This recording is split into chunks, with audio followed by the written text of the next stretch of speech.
Wheat Harvest 2013.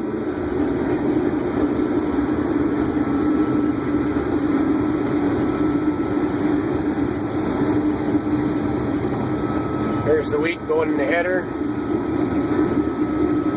Those of you not familiar with this, there it is going into the combine from the header after it's been cut. Those white strips there is straw that we've laid down that will get baled up in a couple of days in big squares and sent to town and sold for, there's a plant in town that makes particle board out of straw instead of out of wood. So some of our straw every year goes to that.